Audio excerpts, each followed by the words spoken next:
बता देता था कि पहनने वाले की नाक टेढ़ी है, छड़ी से मैदे की हालत, सिगरेट की राख से आंखों का रंग और हैट से पहनने वाले की पाँव की शक्ल बता देना तो उसके नजदीक मामूली काम था। ये सब फर्जी किस्से हैं, झूठ मूठ की बातें। झूठ मूठ की बातें? ये आप क्या कह रही हैं भाभी जान? हाँ, कहानियां हैं बाबा, इनमें सच कहाँ, जिसने चाहा तब हाँ की। भला ऐसा कभी हो सकता है?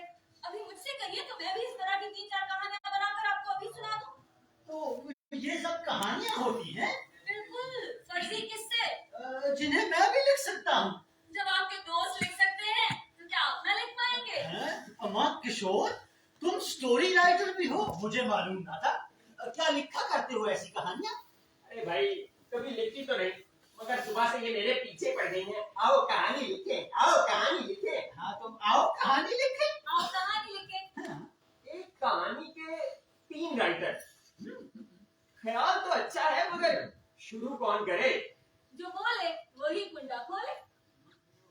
तो सुनो सुनो, एक दफा का जिक्र है।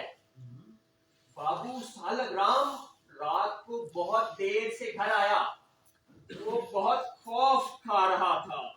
उसकी बीवी कमला रात के सन्नाटे में चुपचाप उसका इंतजार कर रही थी। भाई, तुम्हें कैसे पता कि वो ब्याहा हुआ है? रात को वही लोग देर से आते हैं और डरते हैं जो ब्याहे हुए हो। अच्छा भाई, जैसे तुम्हारी मर्जी।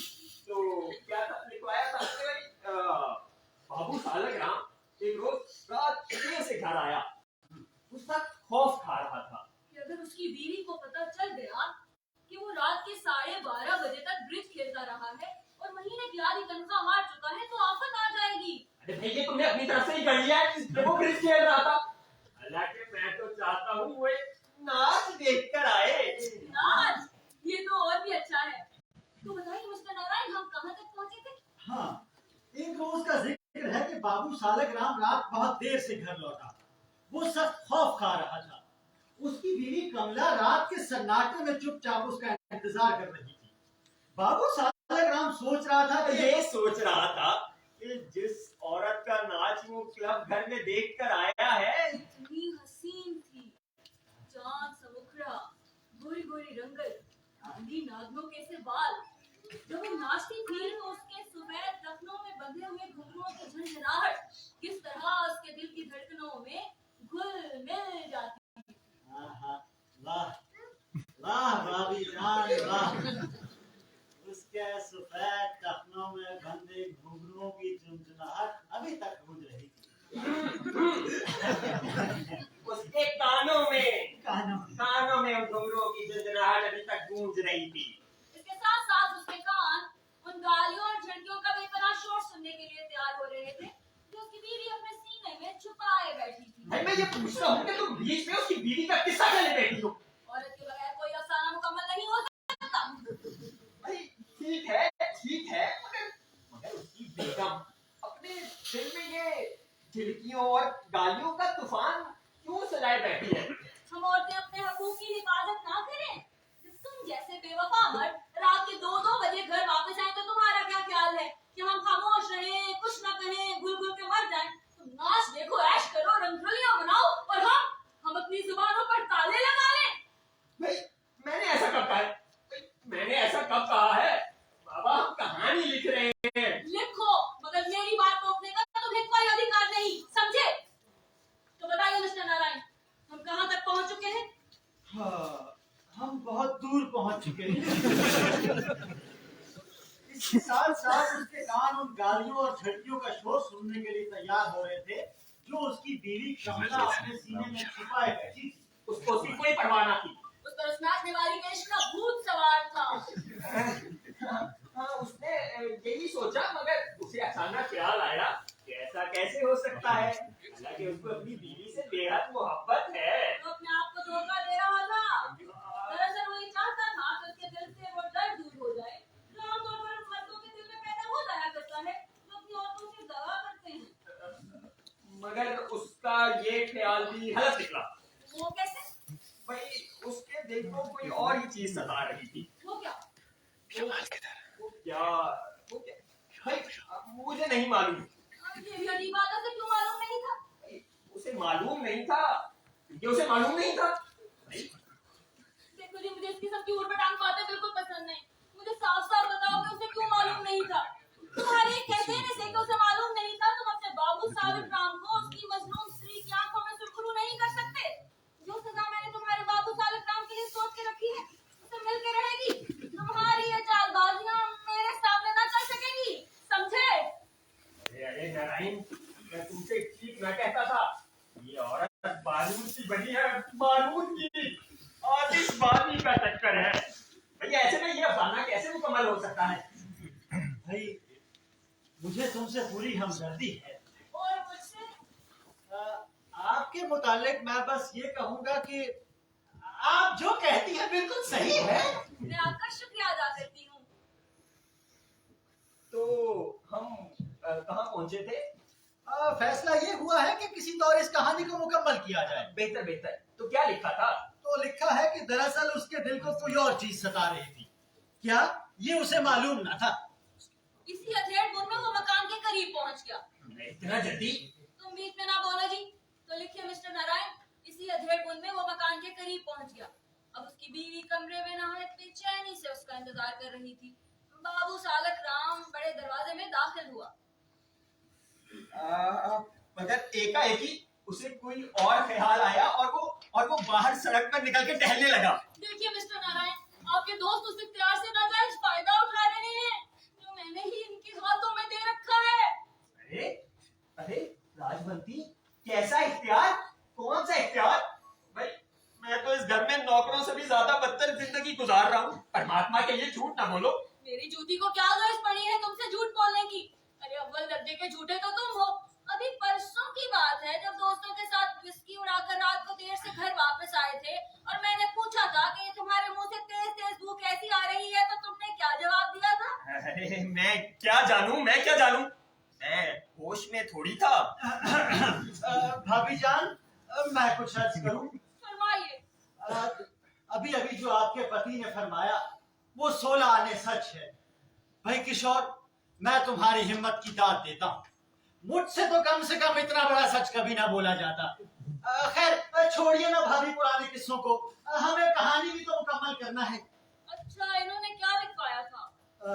एकाएकी उसे कोई ख्याल आया और वो बाहर सड़क पर निकलकर टहलने लगा।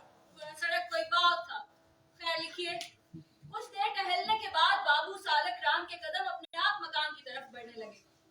अभी वो अच्छी तरह से कुछ सोचने भी ना पाया था कि सीढ़ियां तय करके मकान में दाखिल हुआ। उसकी बीवी को ऐसा मालूम हुआ कि उसका पति घर आ गया और दरवाजे के बाहर खड़ा है। उसने भागकर दरवाजा खोला। मगर उसे ये देखकर बड़ी हैरानी हुई कि वहां कोई नहीं था। वो कैसे? वो कैसे? वो ऐसे कि बाबू सालक राम दूसरी मंजिल पर डॉक्टर हेमचंद्र के फ्लैट को अपना मकान समझे हुए था। अच्छा अच्छा, कोई बात नहीं कोई बात नहीं। बाबू सालक राम गलती से दूसरी मंजिल पर डॉक्टर हेमचंद्र के फ्लैट को अपना मकान समझे हुए था।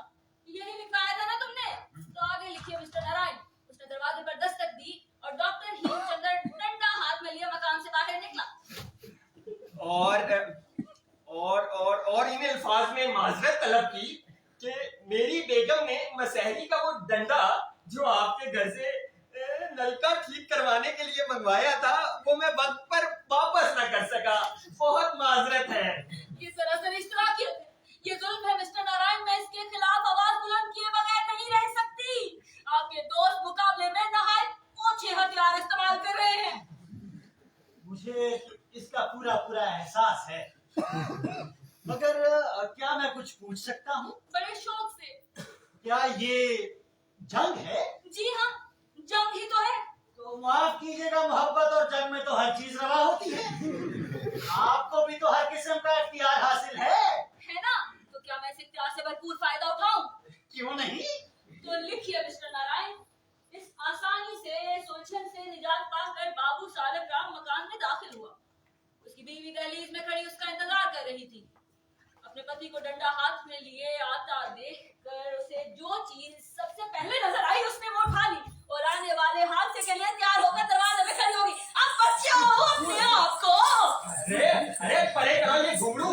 अरे राज, मैं निहत्था हूँ। अरे मेरे हाथ में डंडा होता तो कोई और बात थी। तुम ज्यादा बातें ना बनाओ जी। अब बचाओ इस सबसे बाबू सालक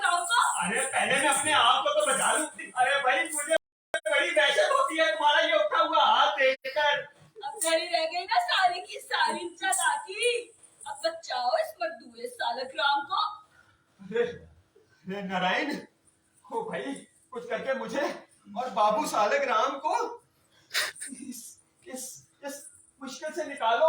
अरे भाई मेरा दिमाग तो इसने गिरकियों से ही बंद कर दिया है। नारायण साहब, मैं आपको इनकी मदद करने की मुकम्मल इजाजत देती हूँ। मैं आपकी इस इनायत का बेहद शुक्रगुजार हूँ, मगर क्या मैं वाकई इनकी मदद कर सकता हूँ? बिल्कुल, और मैं दुनिया के तमाम मर्दों को इनकी मदद करने की इजाजत देती हूँ, क्योंकि मुझे मालूम है कि कोई हीला काम ना आ सकेगा। शायद तो बाबू सालक राम की बीवी आने वाले हादसे के लिए तैयार होकर दरवाजे में खड़ी हो गई। वो कांप रही थी। कांप रही थी गुस्से से? जी नहीं, वो कांप रही थी क्योंकि उसका पति डंडा हाथ में लिए मजबूत कदमों से उसकी तरफ बढ़ रहा था। कमला दौड़कर आगे बढ़ी और अपने पति के कदमों में गिर गई। घुंघरू धागे के बंधन से आजाद होकर पथरीले फर्श पर तारों की तरह बिखर गए। कमला, मुझे माफ कर दो नाथ, मुझे माफ कर दो। मैंने जो कुछ भी किया सिर्फ तुम्हारी खातिर था, सिर्फ तुम्हारी खातिर। मेरी खातिर? सिर्फ तुम्हारी खातिर। अगर तुम्हारे सर पर 3000 रुपए का कर्ज ना होता तो मैं ऐसा कभी ना करती। मुझे माफ कर दो। मुझे कुछ समझ नहीं आ रही। आज रात यूनाइटेड क्लब में तुम्हारी इजाजत के बगैर नाच कर आई हूँ। उसके एवज 3000 रुपए मिले हैं, जिससे तुम्हारा कर्ज अदा हो सकता है। यूनाइटेड क्लब के स्टेज पर राधा के लिबास में तुम नाच रही थी। अरे मैं भी तो वही था। कमला, सालक राम, कमला, सालक राम, कमला।